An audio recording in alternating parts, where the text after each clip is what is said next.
Bonjour mes amis Phoenix, j'espère que vous allez bien. Alors aujourd'hui une petite vidéo à la One Again, je pense que ce sera la vidéo la plus courte que je ferai et c'est sur la pleine lune du 4 juin. Parce que vous voyez je suis un petit peu à la bourre, j'ai les cheveux en pétard, je rentre du sport donc je viens de me doucher, de me laver tout ça et je me suis dit il faut quand même que je fasse ma petite vidéo sur la pleine lune qui a lieu dans 2 jours. Donc alors je vais faire ça vite fait, je vais reprendre mes petites notes. Et puis voilà, pour ceux qui préfèrent regarder ça en vidéo, bon, l'analyse sera un petit peu plus détaillée sur ma page. Voilà, faut que je regarde là. Ma page Facebook, hein, si vous aimez lire ma prose. Mais voilà, version vidéo rapide. Donc, les signes qui seront davantage bousculés lors de cette pleine lune en Sagittaire seront les Sagittaires, bien sûr. Alors, vous prenez votre signe d'ascendant, ou votre signe lunaire, ou votre signe solaire, parce que ce sont les trois fondamentaux en astrologie, mais ceux qui s'y connaissent davantage, si vous avez des trucs un petit peu chaud patate au niveau du 13e degré des signes que je vais énoncer là, hein, vous pourrez être bousculé, hein, mais bon, on va faire simple. Donc, les signes qui seront davantage bousculés, c'est les vierges, les poissons, les sagittaires et les gémeaux. Voilà donc les signes mutables, en gros. Et les signes qui seront favorisés seront les lions. Il faut vraiment que je regarde là, moi. Les lions, les verceaux, les béliers et les balances, voilà, qui seront un petit peu moins chahutés peut-être. Et encore que, ça dépend, ça dépend du thème. Alors, une pleine lune en Sagittaire, oui, c'est une pleine lune, enfin, celle-ci en tout cas, c'est une pleine lune pour dire au revoir à tout un tas de trucs, notamment un optimisme aveugle.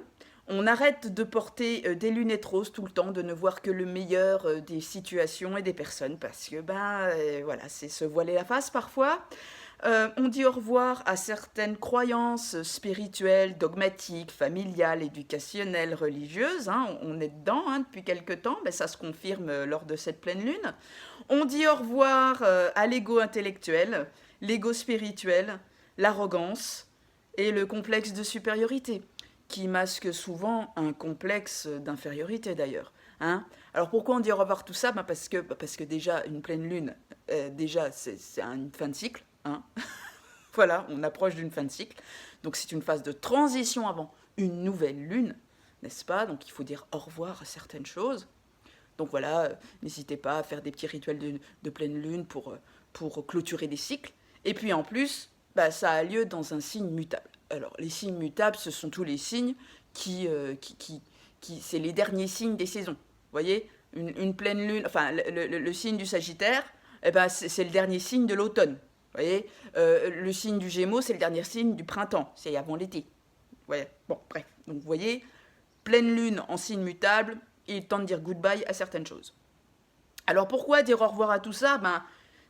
Pour avancer vers les bons côtés du Sagittaire, donc qui est l'ouverture d'esprit, hein, aussi au sien d'ailleurs.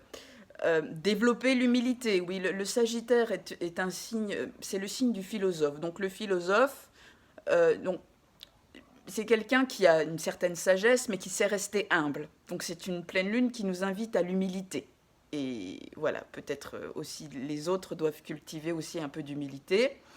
Voilà, incarner une sagesse tranquille et cultiver la foi en sa destinée. Voilà ce que cette pleine lune en Sagittaire nous invite à faire.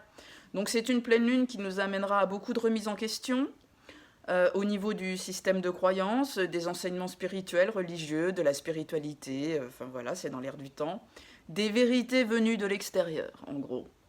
Il y aura une mise à mal d'une pratique de la spiritualité trop éthérée, parce qu'il y a Saturne qui est dans le game hein, pendant cette pleine lune. Recadrage potentiel, en tout cas, voilà, ça peut. Recadrage des gourous et des charlatans. Et si ça met un peu de temps, gare à la rétrogradation de Saturne qui va arriver courant juin, pour ceux qui seront tombés dans un certain ego spirituel. Hein. Voilà, bon, c'est le travail de sape de Saturne en Poisson, en gros, hein, qui va être un petit peu accentué lors de cette pleine lune en Sagittaire. Et il faudra quand même arrêter d'être trop cerveau droit, hein, voilà. Et on va bosser le cerveau gauche pendant cette lunaison. Voilà, ça envoie les énergies. Alors, ça envoie des énergies qui vont nous impacter sur le plus ou moins long terme, hein, mais voilà, on bosse le cerveau gauche, on arrête de, voilà, d'être trop là-haut, quoi. On pourra reprendre davantage du coup de liberté de pensée individuelle, un retour à l'accomplissement véritablement personnel en dehors de tout endoctrinement. Cette pleine lune est accompagnée d'énergies de profondes révélations qui peuvent être un peu choc, hein, avec voilà, Uranus aussi qui est dans le game, la partie, tout ça, pour réaxer ceux qui se sont égarés sur leur chemin. Voilà, ça arrive, en écoutant, parce qu'ils ont écouté trop de vérités à l'extérieur d'eux-mêmes. Voilà, au sens large. Donc il y a réaxage sur chemin d'incarnation en ce moment. Ça, c'est Pluton. Enfin bon, je vais pas rentrer dans les détails dans cette vidéo. Voilà. Alors, il faudra quand même faire attention aux excès de colère. Et il y a un petit carré Jupiter-Mars là, qui peut nous mener en colère, tout ça. On peut perdre patience et tout.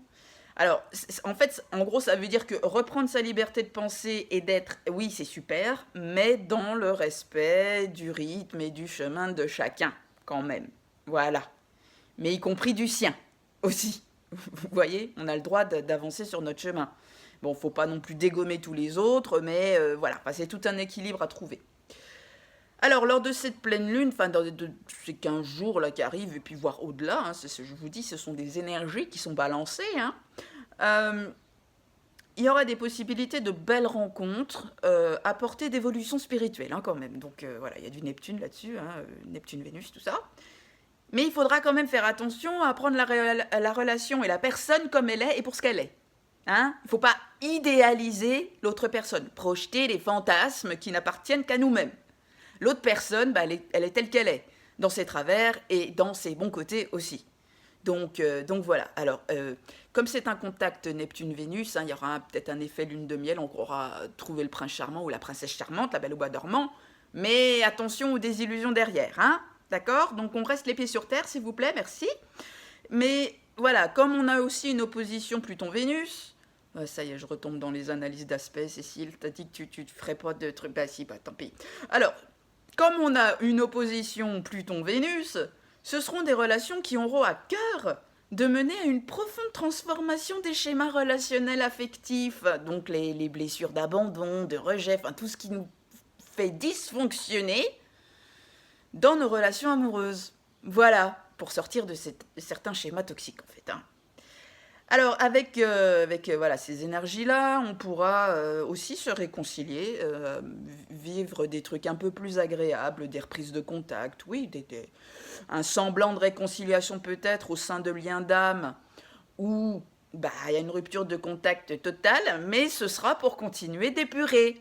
Ah, faudra pas tout de suite penser que c'est fini cette histoire, tu vois. Et aussi un truc un peu moins cool, c'est qu'avec toujours cette opposition Pluton-Vénus, il pourra y avoir des ruptures dans certaines relations. Voilà. Ou alors, si on arrive à surmonter les énergies plutoniennes et accepter que chez l'un comme chez l'autre, il y a une certaine boue qui peut remonter comme ça, avec des rapports de pouvoir, des machins, des trucs comme ça. Donc si on sait gérer le bordel, et si on sait protéger la relation de ça, ne pas vraiment prendre l'autre comme un bouc émissaire, en gros, il y aura vraiment une possibilité d'accéder à une relation régénérée, voilà, et qui pourra vraiment avoir des bases beaucoup plus solides qu'elle n'avait avant. Voilà, c'est aussi le côté positif de Pluton. C'est que Pluton, il va détruire tout ce qui n'est pas bon. Mais par contre, si on tient le coup, tu vois, il peut donner beaucoup plus de force à quelque chose. Hein, c'est l'énergie du phénix, donc. Enfin voilà, en gros, c'est une pleine lune qui va mettre à mal toute forme d'illusion, de fantasme, d'endoctrinement, quoi. Hein, que ce soit dans le couple qu'on a, au sein de certaines amitiés, au sein de certains systèmes de croyances, hein, comme je le dis. Et donc, on va devoir faire preuve de réalisme, de responsabilité, de prise de recul et de discernement. Voilà, les amis. Waouh, moins de 10 minutes.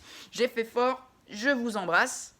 Prenez bien soin de vous, et puis bien sûr, si vous êtes intéressé par un de mes services, vous regardez en dessous de cette vidéo, dans la barre de description, là, il y a l'adresse de mon... Et merde, 10 minutes. Donc, mon adresse de site internet est sous la barre de description, autant que je prenne le temps maintenant. Si vous pensez que je peux vous aider sur votre chemin avec ce que je sais faire. Voilà, allez, prenez bien soin de vous, belle lunaison, restons zen, et ça va bien se passer. Bisous!